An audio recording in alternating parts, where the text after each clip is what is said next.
Kati at the moment mbeera Germany. Omuwala wange bamuyita Letitia Nabulime namutwala e Germany okujja okubeera naffe. Before that muwala wange abadde akola ne Brian White. Era okugenda wa Brian White nze nakubira Brian White ne mugamba muwala wange amaliriza okusoma naye nga bumanyi abaana abawala oli muganda wange oli mukwano gwange oli buli kimu naye nga mutwala nga my brother. Kati nangamba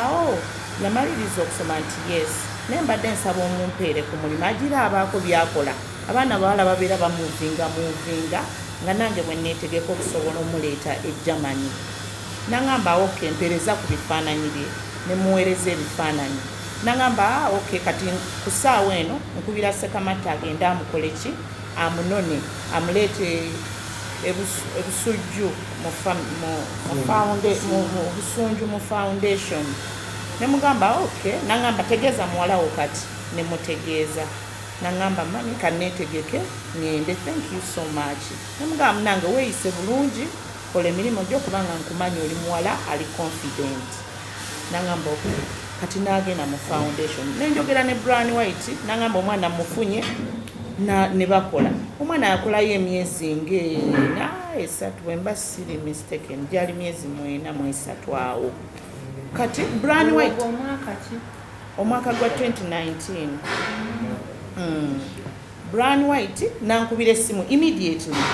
Joyce omwana gompadde omwana yekyanze kati afuluma agenda kati nkole ntya naye tewandikiriza mwana ono kufuluma foundation bw'obanga guwankwasiza omwana. Ne mugamba bana ekyana ekyo lwaki ate kyagala okugenda oba kiinaeyo obulenzirenzi obukikubira omanyi ba mothers ebyo bye tusooka okulowooza. Nangamba era alabika muyayeyaye omwana ono biki. Ne mugamba mwami Brian nsonyiwa taata kati nze nfuuse omusiru nsonyiwa naye nebaza Mukama nti wampadde omulimo era Mukama akumpeera omukisa n'abakwogerako bonna bambi mbutuufu nze wampadde omulimo nga tondabye nako kubanga abadde mukwano gwange naye ku ssimu nga simuvingangako naye nti oba twagendako samuya no. So nangamba yogeramu noono omwana nze simanyi ki kibaddewo tiyankubirako simu kuŋŋamba nti oba twafunye mu misunderstandings negasse naye oba nakoze bwenti yankubira simu kuntegeeza omwana abadde kyono. Kati ng'omuzadde nanyiigira nnyo muwala wange nenjogera Brian tulina pasono gundi awo ze nayogeramu ne mugamba omanyi omwana oyo mazima ddala bwankola bwati n'avaawo simanyi gy'alaga nga bw'omanyi nga nkubira Brian White ne ka audio kati bakakozesa bakatambuza ku Facebook but it was before ako ke bakozesa ke bagamba neetondera Brian White. Kati nenkubira omwana nangamba talina simu essimu nazimujjako oyogera naye wano ku simu yange. Letitia nayogera naga wangi mami you are on loud. Ne mugamba yes you are so stupid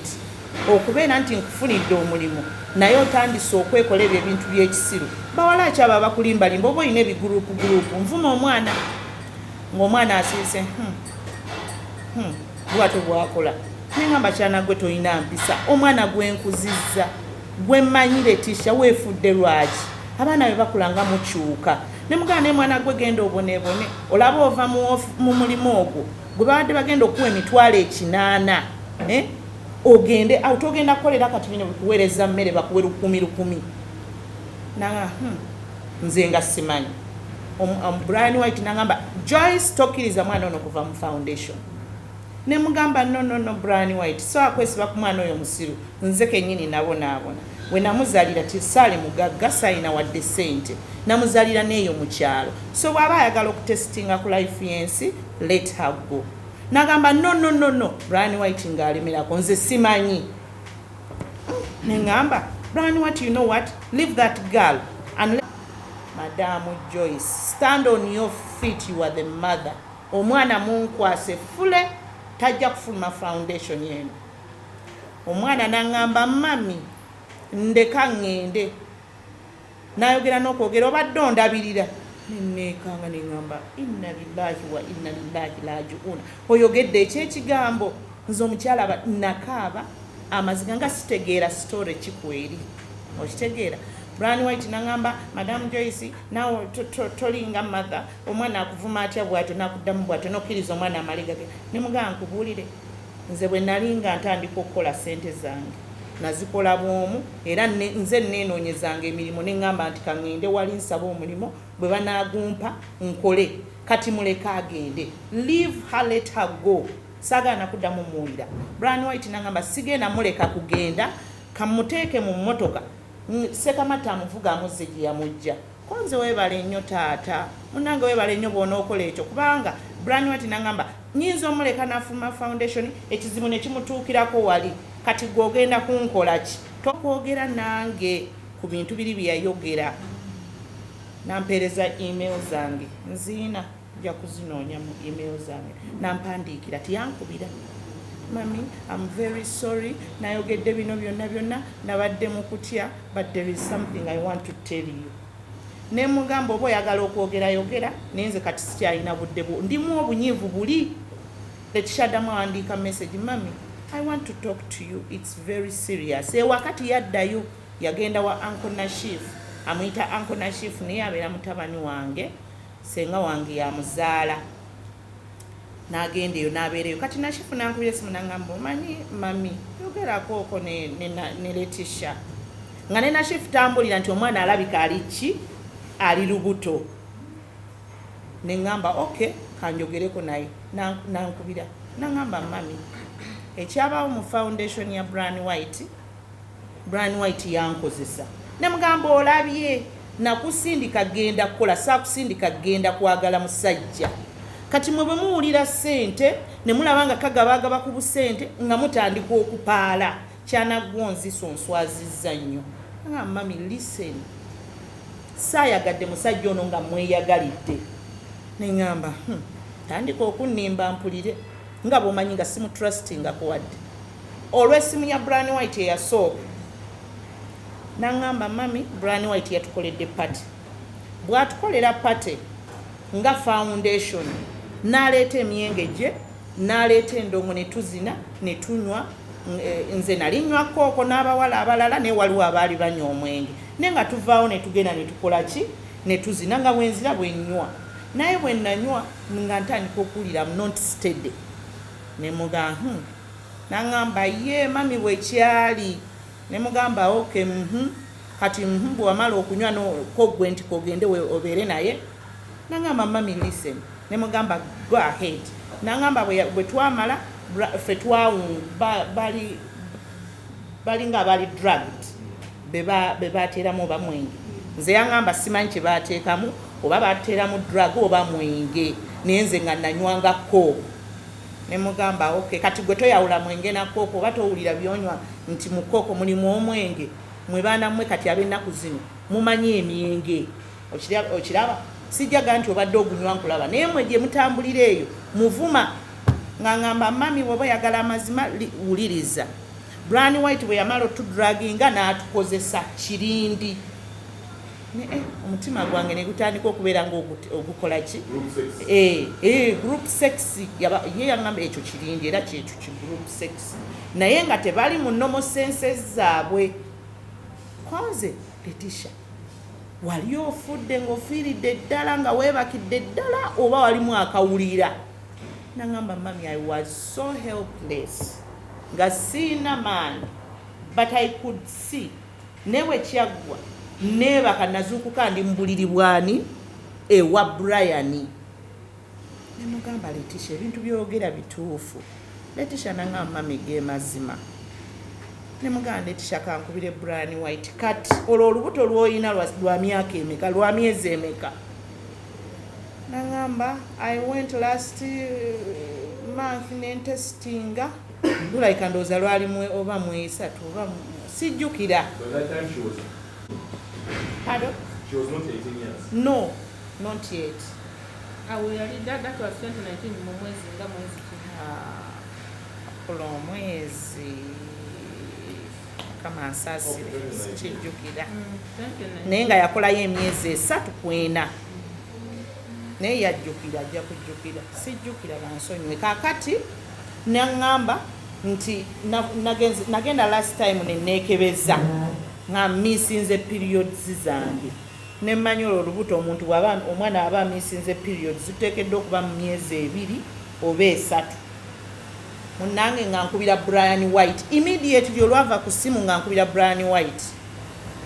White nga muga Brian White mbadde manyi nti oli mukwano gwange era nali manyi nti gwe ogenda kubeera anko w'oyo omwana obeere taata obeere everything ne Brian White ate Brian White ne mugamba Brian White bwankubidde essimu wangambye ekyana kino biki bye wayogedde byonna nenkwebaza bulungi nnyo lwaki tewambulidde nti Brian White tomanyi sigenda kusirika ku kino nangamba ni gwokangatiisa who are you threatening bombokera tisimanyi biki ebyo ebintu byayogera ebyekiyayiyayi ne mugamba Brian White tetwandyereeze sandyagadde natugende mu mawulire kubanga ensonga eno bwe neegenda wala era ejja kuvaayo egende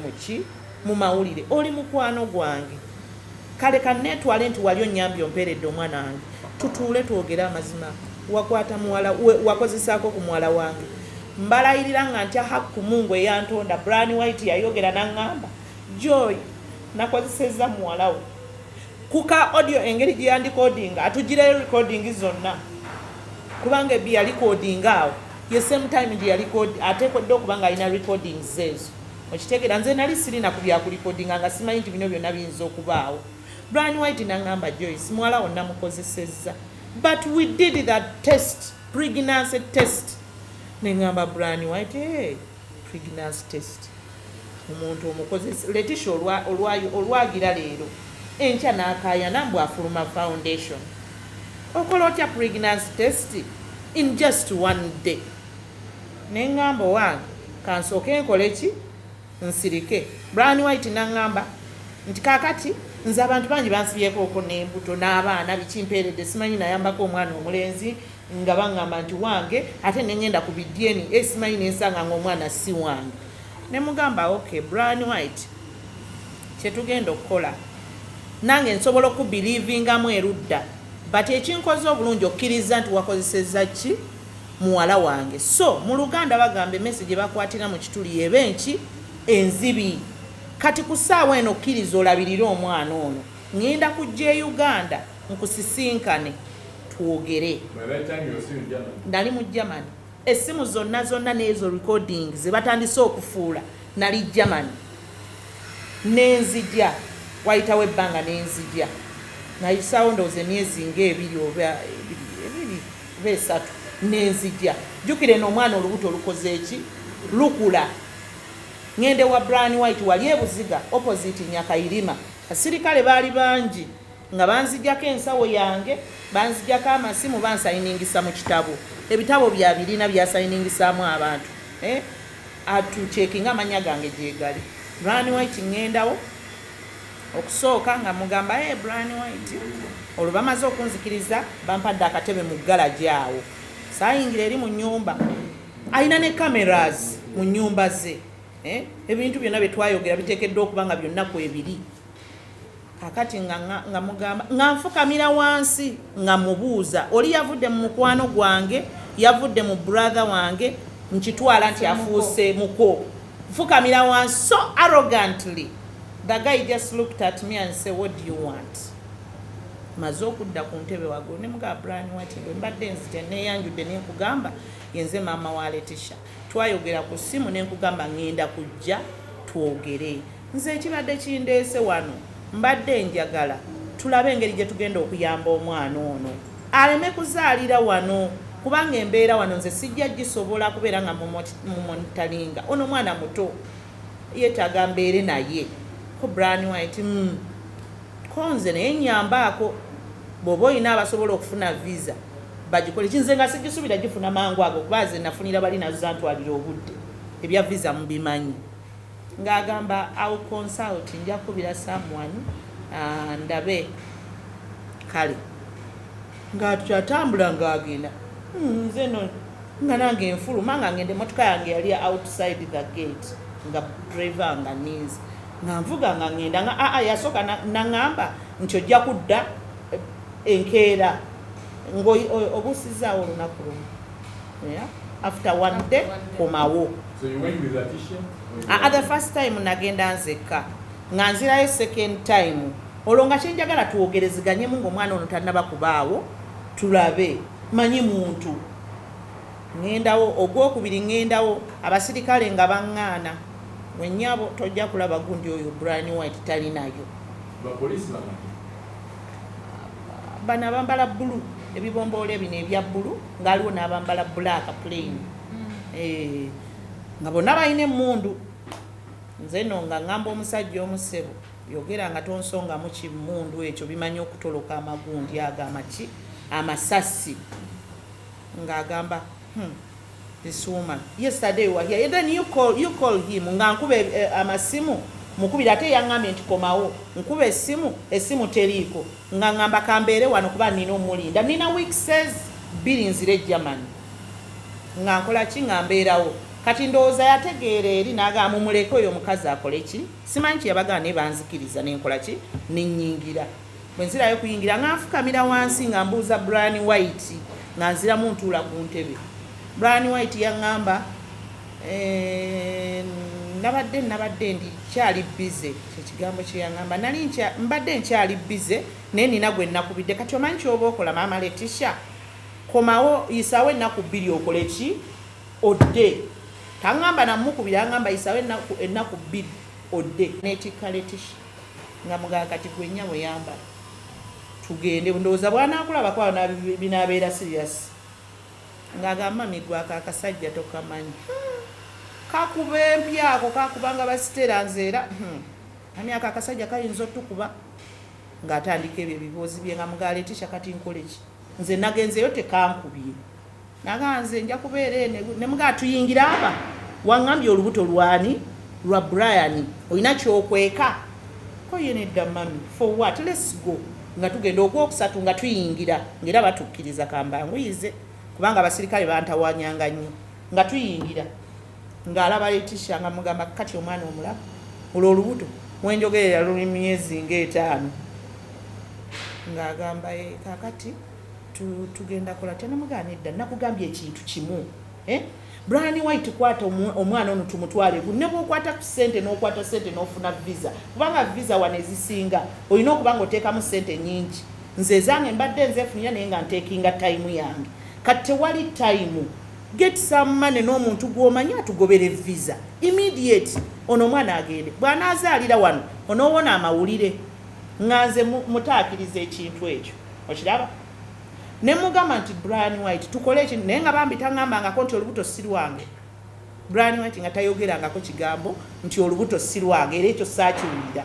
era bwe nzize wano mbadde njagala nga baŋŋambye nti waali nga kyekintu kyenjagala omubuuza kubanga ffe tuli ready for a DNA kati Brian White nga mugamba Brian White omwana ono bw'anaazaala olwo tukole DNA nga takifanako nze nakyogera ekyankakasiriza ddala nti olubuto luki lulwe Brian White nga akola ensobi nga atugamba again mugende mukole ki mudde nze nga nfuluma abaga nti mbadde mwagalako ssente saamusaba dde $10 lw'amafuta nga ŋŋenda nga tukomawo nga nkomawo Letitia nga ngamba myaka akasajja okalaba kati kali mu kubuzaabuza ne mugamba wait hold on nga ŋŋenda Letitia nga mama sigendagenda siwulira bulungi naddayo last omulundi ogwokuna nga ndi bwogu ne bannyingiza kolo bannyingiza bampisa eri emmanju ne bantuuza kabalukoni maka agapangisa oba maka age kale simanyi nga nkola ki nga ŋŋenda ebuziga awo opposite omugenzi Nyakayirima enyumba eri ekyemmanga nga nnyingira nga ntuula ku balukoni Brian White nga alemera mu nnyumba nga nsindikira omuwala gwe bayita Stella ne Vivian nga ndaba Stella n'ekitabo nga ngamba Stella nazze wano okulaba Brian White and this is the last time me to come here nangamba Madam Mama Tish you're going to talk to me because I'm the secretary ne mugamba secretary gwogenda okubeera secretary w'omwana ono n'omwami oli emboozi zonna bye beekoze byonna nina kuddamu bibuulira gwe oba obimanyiiko Stella nga ŋŋamba mbimanyi era wansindikidde Tish nali nkola naye kati ekintu kyonna ekyaba Mama Tish feel free and tell me nga ntandikira Stella nga mugamba Stella nkubuulireko mpulira nga nkooye erinnya eddala sirimanyi nekeekana akawala akasooka otteekayo ku social media ebintu ate ne kabijjayo mukategedde nga kakwata ekitabo nga kagira Mama Letitia kampandiikamu erinnya nga kati ate nze gwe baafunisa olubuto gw'oteekamu nga Stella ga Mama Tish genda ku nsonga nga ngenda ku nsonga nga mugamba mumanyi najja wano manyi yakubuulidde nga Brian White twetaaga kufunira mwana ono visa ave wano okay kakati njagala kola ki kyetwakomako ne Brian White ng'agamba Mama Tish kakati ebintu ekyo nga kizibu ate tewali na ssente ne mugaana bannange bukyanga abaawo takola ki tanfuniranga ku mwana oyo tamufuniranga nti nento wadde ki nze buli kimu nze nkikola kati musuubidde ngenda kukola ntya kati nga baŋŋamba Mama Tish tewali ssente Brian White talinawo genda nga ngenda wa muzeeyi wange mulwadde wali nga mulabako nga bankubira essimu eddakiika emu olwo nfunzafunza nzira nti Brian White wunaze kumbe yabaddeyo kubanga zaali eddakiika nga 2 matata wange wali ne Brian White kumpi muzeeyi asula ku muzikiti nga nzira bwe nzira Brian White yanvuma kyatanvuma nga tekiriiyo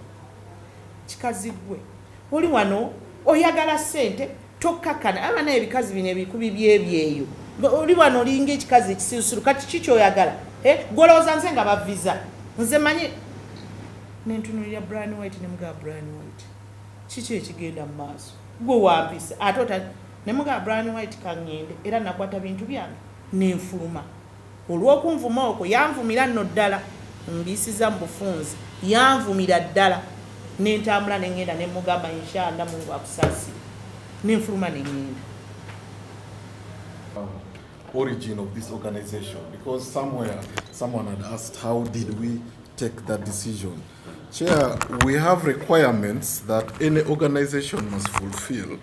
before we can actually have it registered, meaning that you are supposed to be even vetted before we actually register you, so that we see whether you're worth actually being registered. However, in relation to what we are discussing, there are 3 things that every NGO must subject itself to. And the moment we monitor them, we need to see them having 3 documents to allow them to operate. Number 1 is a certificate of incorporation, meaning that they were incorporated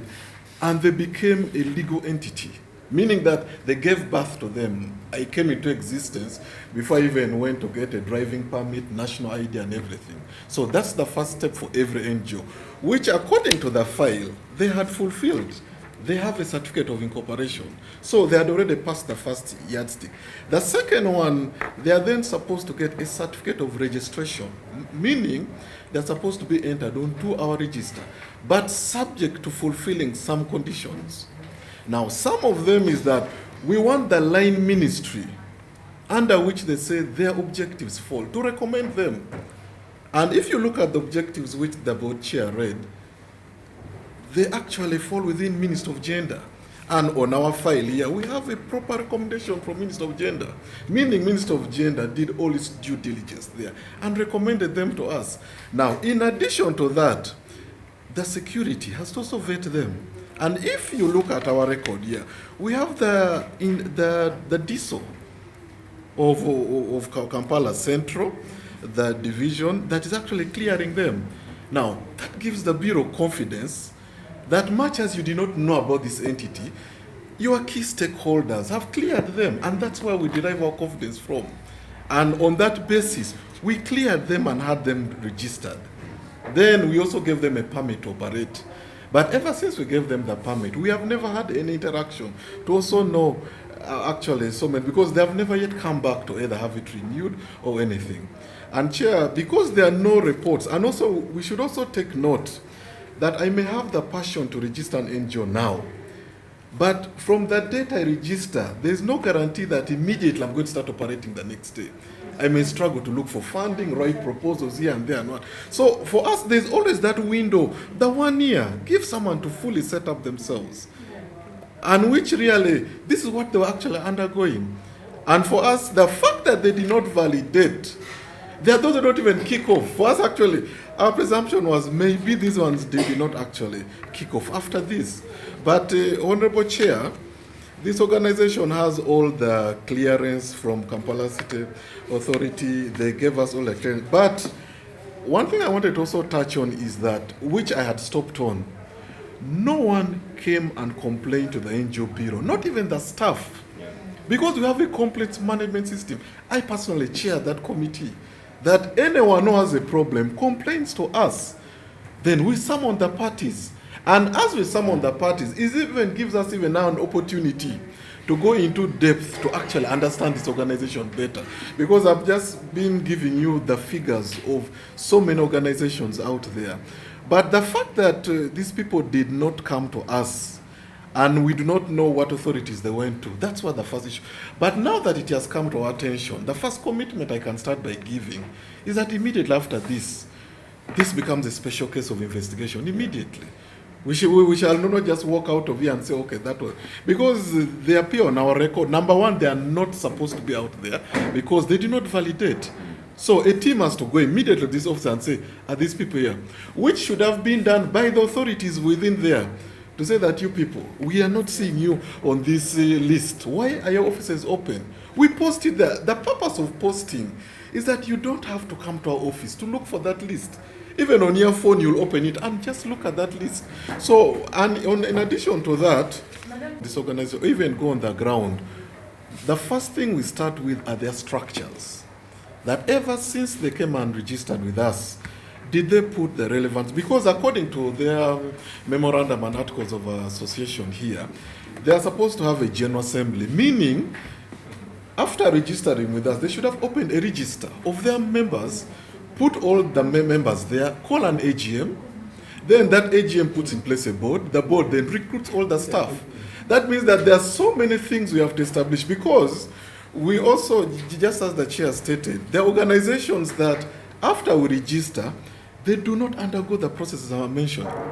They just go there and I become everything. It becomes a one-man show. I would say, you're now on our board. And yet that's not the case. We want to go and demand for their register. Can we see since you're a membership organization,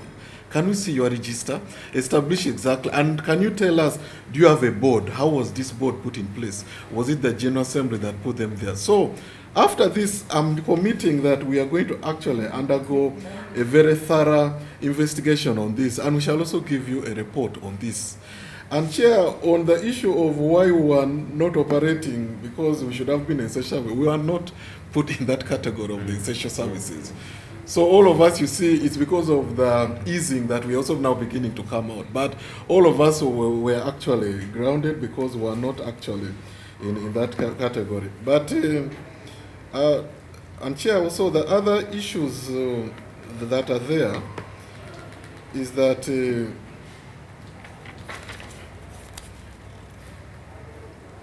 I think I've generally answered a number of the issues in addition to what the chair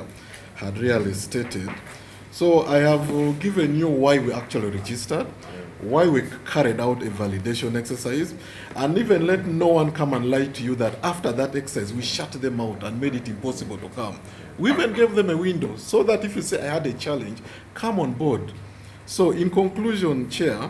this organization had all the opportunity to come and sort out itself. It did not. Two, no one ever brought this issue to our attention, and we are going to pick it up immediately because we have to find out why is an organization that should not be operating out there operating. Yeah, thank you, Chair. And not only operating, but also a lot of problems coming, exploiting people. I wanted to know, do you get, because you have the local government